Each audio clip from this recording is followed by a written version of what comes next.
Նախագծին հավանություն տալու մասին։ Զեկուցող առողջապահության նախարար Անահիտ Ավանեսյան, խնդրեմ Տիկին Ավանեսյան։ Շնորհակալություն, հարգարժան պարոն փոխվարչապետ, հարգելի գործընկերներ, ձեր ուշադրությանն եմ ներկայացնում առողջապահական պետությանը 100% սեփականության իրավունքով պատկանող բաժնեմաս ունեցող, ինչպես նաև համայնքային բաժնետիրական ընկերություններում եւ պետական կամ համայնքային ոչ առևտրային կազմակերպություններում գործադիր մարմնի նկատմամբ նոր պահանջների սահմանման մասին նախագիծը, ըստ որի մենք ընդլայնում ենք բժշկական կազմակերպությունների գործադիր մարմիններում ընդգրկվող անձանց մասնագիտական կրթության վերաբերյալ պայմանները, որովհետև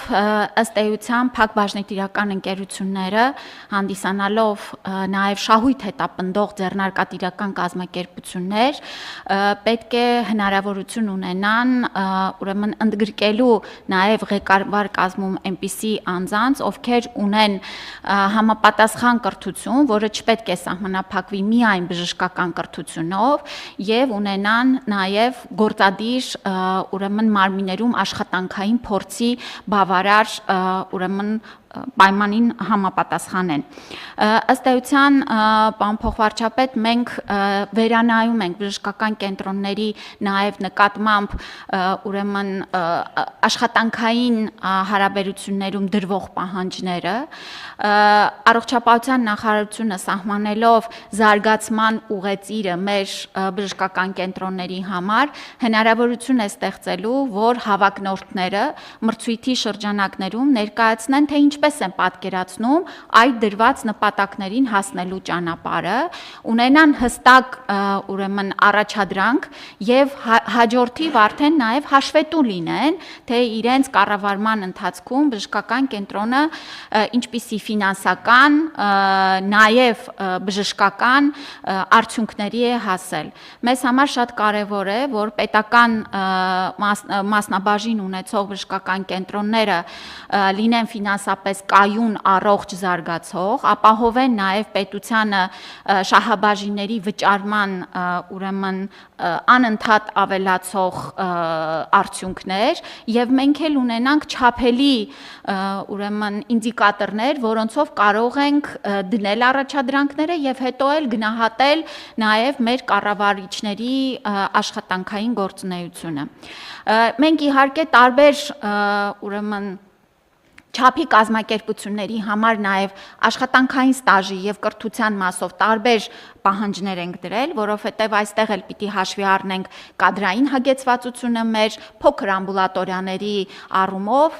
եւ ուզում եմ հիշեցնել, որ մենք նաև գնում ենք խոշորացման, կազմակերպայրավական ձևի խոշորացման, ուզում եմ ընդգծել եւ եւս մեկ անգամ վերահաստատել, որ որևէ բժշկական կենտրոն, ամբուլատորիա, ԲՄԿ Հայաստանի Հանրապետությունում չի կրճատվում, այլ խոշորանում են կազմակերպայրավական ձևով, ինչը հնարավորություն է տալիս առավել արդյունավետ կառավարել, առավել վարչատնտեսական ծախսերը կրճատել եւ ավելի մեր ֆինանսական միջոցները ուղղել հենց բժշկական ծառայությունների բարձր որակ ապահովելուն եւ ոչ թե ըստ էության ոչ անհրաժեշտ ծախսեր իրականացնելուն։ Այսքանը խնդրում եմ հաստատել։ Շնորհակալություն Տիկին Ավանեսյան, դուք կարևոր նշում եք անում ծառայությունների որակի մասին եւ բոլոր այս քննարկումները, այդ թվում նաեւ պետական կամ համայնքային բժշկական կազմակերպությունների կառավարման ուղղությամբ մեր կողմից կայացվող որոշումները նպատակ ունեն հենց այդ ծառայությունների որակը բարձրացնել։ Եվ այն տեղեկությունները, որոնք որ պետք է հիմք հանդիսանան այդ դատողությունները անելու համար, նաեւ հրապարակային են այն տեսանկյունից, որ մենք պետական եկամուտների կոմիտեի կողմից հրապարակվող 1000 խոշոր հարկվճարումների ցանկում ունենք նաև պետական կամ համայնքային սեփականությամբ բժշկական կազմակերպություններ եւ կարող ենք նկատել, որ նրանք բավական մրցակցային են այն առողջապահական բժշկական կազմակերպությունների նկատմամբ, որոնք գործում են մասնավոր սեփականությամբ։ Այնուամենայնիվ, ես ուզում եմ առանձնացնել, որ այն փաստը, որ մենք ոչ միայն կառավարման ուղղությամբ ենք որոշումներ կայացնում, այլ նաև մեծածավալ ներդրումներ ենք կատարում այդ բժշկական կազմակերպությունների վերազինման ուղղությամբ, թե միջավայրի, թե տեխնոլոգիաների կամ սարքավորումների, որոնք որ կիրառության մեջ են, եւ եթե այս տեսանկյունից մտածենք, այն ֆինանսական հատույցը, որ դրված է այդ ներդրումների դիմաց, պետական եկամուտների տեսանկյունից այնքան նշանակալի չի, որ դա առաջնային նշանակություն ունենա կառավարության համար, թեև պակաս կարևոր չի, ինչպես դուք նշեցիք։ Համապատասխանաբար նաև կառավարիչներին կամ տնօրեններին ներկայացվող նոր պահանջները այն նպատակով են սահմանվելու, որ մենք վստահ լինենք, որ այնտեղ մարդիկ են, ովքեր ավելի լավ կարող են տնօրինել այն ակտիվները, որոնք պետության ներդրումներով հատկացված են որակյալ ծառայություններ մատուցելու համար, եւ դուք վերահսկելու որոշակի գործառույթներ ունենալով կարողանալու եք հետևել եւ անհրաժեշտ միջամտություն ցուցաբերել այնտեղ, որտեղ դրա կարիքը կա։ Հարցս այն է, թե դուք ունեք արդյոք այնպիսի ընդհանրական պատկերացում, որոնք այս օրենքի ընդունմանը հաջորդող ժամանակահատվածում պետք է սահմանվեն այդ կառավարիչների նկատմամբ եւ ինչ պարբերականությամբ է, որ առողջապահության նախարարությունը հավաքելով այդ տեղեկատվությունը պետք է մեր հասարակությանը եւ կառավարությանը տեղեկացնի վիճակի վերաբերյալ այդ տեսանկյունից, այսինքն որքանով են համադրելի մեր բժշկական կազմակերպությունների կողմից մատուցվող ծառայությունների որակը մասնավորապես, մասնավորների կողմից մատուցվող ծառայությունների որակին եւ նաեւ ընթացքում այն որոշումների վերաբերյալ, որոնք պետք է կայացվեն։ Շնորհակալ եմ հարցի համար, պարոն Խաչատրյան, այո, վստահաբար մեզ համար առաջնահերթությունը բժշկական ծառայությունների որակն է եւ հենց դրա հասնելուն է ուղղված նաեւ այն ահռելի կապիտալ ծախսերը, որոնք մենք իրականացնում ենք որպես հիմնադիր պետական առողջապահական կազմակերպությունների եւ այստեղ էլ որպիսի մեր ներդրումները եւ քանի որ պետական բժշկական կազմակերպությունները նույնանման մրցում են մասնավոր բժշկական կենտրոնների հետ եւ հավասար պայմաններով ենք մենք նրանցից ծառայություններ գնում, այստեղ էլ ծառայություններից գոյացած հասույթից պետք է մենք կարողանանք ճիշտ համամասնությամբ թե ներդրումներ անենք նաև ընթացիկ արդեն վերանորոգումների եւ հագեցումների, այստեղ էլ մենք շատ կարեւոր է, որ կապիտալ ներդրումների եւ ընթացիկ ներդրումների պլան ունենանք, որ կայուն լինի մեր ակտիվների կառավարումը, բայց նաև վարչատնտեսական ծախսերի խելամիտ եւ արդյունավետ լինելուն է ուղղված, որովհետեւ այստեղ էլ սա այն ծախսերն են, որ միշտ կարող են աճել, բայց մենք պիտի այստեղ նաև խոշորացման եւ կորպորատիվ կառավարման հաշվետվողականության հենց հիման վրա կարողանանք վստահ լինենք, որ այս ծախսերը արդյունավետ են, ուղղված են զարգացման եւ նաև նպաստում են լավ կադրեր ներգրավելուն։ Պարոն Խաչատրյան, մենք պահանջների հետ կապված դրել ենք օրենքով, այս հենց փոփոխություններով, որ լիազոր մարմնի հրամանով կսահմանվեն այդ զարգացման ծրագրին ներկայացվող պահանջները եւ հաշվետվողականության պարբերականությունը։ Մենք կարծում ենք, որ պիտի լինի ուրեմն 6 ամսյա արդյունքների մասով համապարփակ հաշվետվողականություն, տարեկան եւ իհարկե նաեւ հնգամյա, որովհետեւ սովորաբար ուրեմն մրցույթների արդյունքում մինչեւ 5 տարի ժամկետով են կնքվում գործադիր մարմնի հետ պայմանագրերը։ Այս պարբերականությունն ենք նախատեսում արդեն ենթաօրենսդրական ակտերով սահմանելու։ Այլ հարցեր, պարոն Թորոսյան, խնդրեմ։ Շնորհակալություն, պարոն փոխվարչապետ, նախ ուզում եմ ասել, որ ամբողջությամբ կիսում եմ Տիկին Ավանեսյանի մոտեցումները այդ կադրային ավելի լայն բազա ընտրելու տեսանկյունից եւ չսահմանափակվելով միայն մասնագիտական հանրույթից, թեև դա էլ է թույլատրվում։ Եվ մի հարց էս առումով մենք ժամանակին ունեին կարգավորում, որ բժշկական կենտրոնի տնօրենին թույլատրվում էր որոշ դեպքերում զբաղվել բժշկական գործունեությամբ, եթե չկար համապատասխան մասնագետ, համապատասխան բժշկական կենտրոնում, խոսքը հատկապես մարզային բնակավայրերի մասին է։ Ուզում եմ հասկանալ այս դեպքում մենք դա թողնում ենք, թե չենք թողնում, ինչու եմ ասում, որտեվ ժամանակին շատ ահազանգեր էին, որ դա չարաշահվում էր տնօրենների կողմից, կարծես վարչական ճնշման միջոցով իրենք անում էին եւ թույլ չէին տալիս այլ բժիշկներ տեղերում անեն վիրահատություններ կամ բուժումներ եւ կարծես տենց անհավասար պայմաններ են լինում եւ մինչեւ պատասխանի Տիկին Ավանեսյանը ես ուզում եմ ասել, որ մենք այս ոլորտում իրոք մեծ առաջընթաց ունենք, պարոն փոխվարչապետ, եւ պետության կողմից ուղիղ կապիտալ կապիտալ ներդրումների շնորհիվ, գիտենք տասնյակ հիվանդանոցներ են հենց հիմա կառուցվում եւ կկառուցվեն, եւ նաեւ հենց այդ նույն կառավարչական լավ հմտությունների շնորհիվ սեփական եկամուտների հաշվին ներդրումների շնորհիվ, որտեղ մենք ունենք նաեւ հիվանդանոցներ, որոնց չենք տվել կապիտալ որևէ ներդրում, բայց իրենք զարգացել են ինքնուրույն շահույթ ապահովելով, շահաբաժիններ վճարելով եւ մի մասն էլ ներդնելով հենց սեփական կարողությունների զարգացման մեջ, նաեւ օգտագործելով տարբեր նորարարական գործիքներ, լիզինգ, վարկեր եւ այլն, ինչը կարծում եմ նույնպես ընդունել է եւ համեմատելու ընդհանրապես եզր չկան այսօրվա պետական հիմնարկների եւ օրինակ 8 տարվա առաջվա պետական հիմնարկների միջև առողջապահական շնորհակալություն։ Պարոն Թորոսյան, լրացնելով ձեր խոսքը, ես 3 Արմավիրի բժշկական կենտրոնում էի եւ այն ընթացիկ վերանորոգումները եւ սարքավորումներով հագեցումը, որը նաեւ մենք լուսաբանել ենք, իրականացվել է հենց Արմավիրի բժշկական կենտրոնի միջոցներով եւ պետությունն էլ արդեն ներդրում է իրականացնում պոլիկլինիկայի ամբողջական վերանորոգման եւ հագեցման մասով եւ կարծում եմ սա այն լավ ուրեմն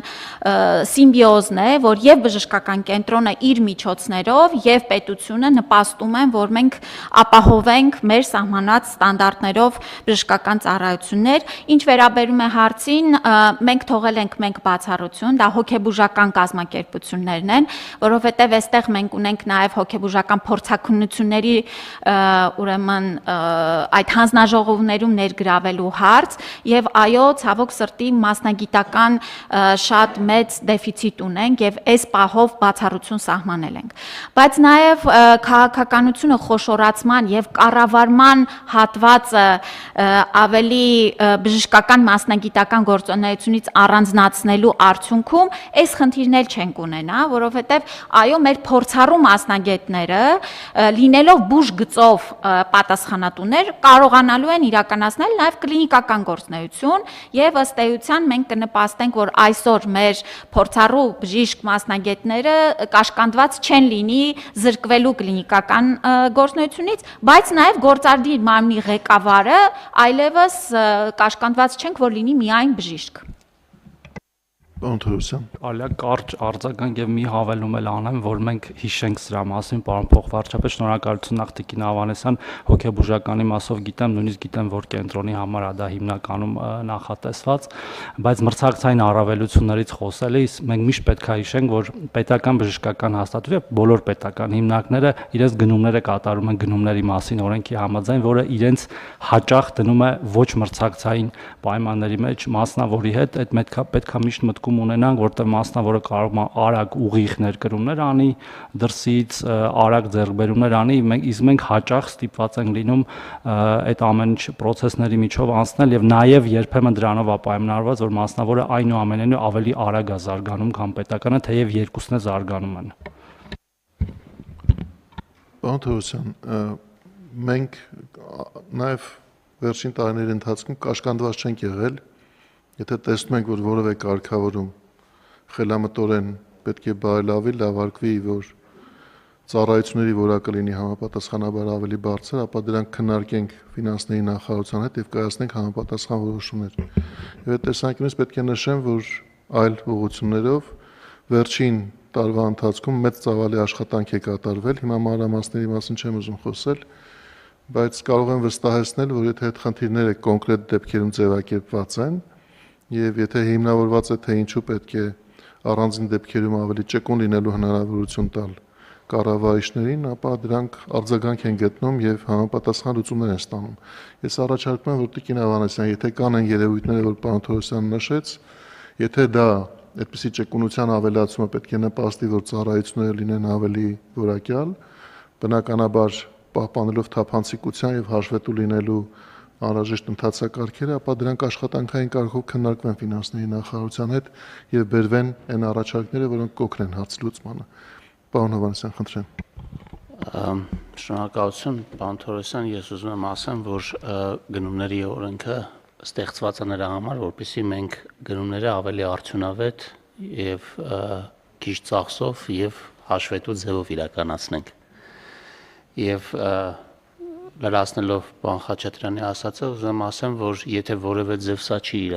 այսինքն դա տեղի չունի իրական կյանքում, մենք պատրաստ ենք քննարկել եւ պատրաստ ենք փոփոխության ենթարկել եւ հենց այդ պատճառով է, որ վերջին տարիներին մեր կուտակած փորձը հանգեցրել է նրան, որ մենք 5 մեծ փաթեթով փոփոխություններ ենք իրականացնում գնումների մասին օրենքում եւ որը ուժի մեջ կմտնի 27 թվականի հունվարի 1-ից եւ հուսով եմ, որ այդ ճկունության հետ կապված հարցերը նաեւ մեծապես կլուծվեն, թեև ի տարբերություն մասնավոր ընկերությունների, որոնք բաժնետիրական ընկերություններ չեն, պետական մարմինները նաեւ հանրային ռեսուրս ծախսելով նաեւ հաշվետվականության որոշակի պահանջներ ունեն, որոնք պետքա մենք ապահովենք, որը ինչ որ դեպքերում կարող է նաև այո համաձայն եմ, որ ստեղծի հավելյալ վարչարարության կամ գործընթացների բարդացման խնդիրներ։ Շնորհակալություն։ Շնորհակալություն, պարոն Հովհաննիսյան, Տիկին Ավանեսյան։ Ուղղակի մի փոքր լրացում անեմ, պարոն Խաչատրյան, որ այո, առողջության ապահովագրության ներդրմամբ մենք նաև հիմա աշխատում ենք եւ որոշակի փաթեթ մեր գործընկերներին կներկայացնենք, որովհետեւ ըստ էության մենք ապահովագրության շրջանակներում նույն հնարավորություն ենք տվել անձին մեր փոխհատուցման գնից առավել թանկ ուրեմն օրինակ էնդոպրոթեզ կամ այլ պարագաներ դեղորայք ընտրելու պարագայում իրականացնել համավճար եւ ունենալ ընտրության հնարավորություն։ Եվ այստեղ մեր այս գնումների օրենքով բժշկական կենտրոնները կարողանում են մեկ քիմիական անվանումով կամ մեկ տեսակի ապրանքից միայն մեկ ձևաչափը գնել։ Մենք նախապատրաստում ենք, աշխատում ենք փաթեթի վրա, գործընկերների հետ կքննարկենք եւ իհարկե պահպանելով թափանցիկ եւ նաև արդյունավետության սկզբունքները առաջարկով հանդես կգանք։ Շատ լավ։ Այլ դիտարկումներ չկան, հարցը դրվում է քվեարկության, ովքեր են դեմ նախագծի հաստատմանը։ Դեմ չունենք, նախագիծը հաստատված է եւ հաջորդ զեկուցվող հարցը համար 10 Հայաստանի Հանրապետության հարկային օրենսգրքում փոփոխություններ եւ լրացումներ կատարելու մասին Հայաստանի Հանրապետության օրենքի նախագծին հավանություն տալու մասին է։ Զեկուցող պետական եկամուտների կոմիտեի նախագահ Էդվարդ Հակոբյան, պարոն Հակոբյան, խնդրեմ։ Հարգարժան փոխվարչապետ, հարգելի գործընկերներ, ձեր ուշադրությանը ներկայացնում հարկային օրենսգրքում փոփոխություններ լրացումներ կատարելու մասին օրենքի նախագիծը։ Օրենքի նախագծով ըստ էության երկու հարկատեսակի ավելացված արժեքի հարկի եւ շահութահարկի մասով փաստավորման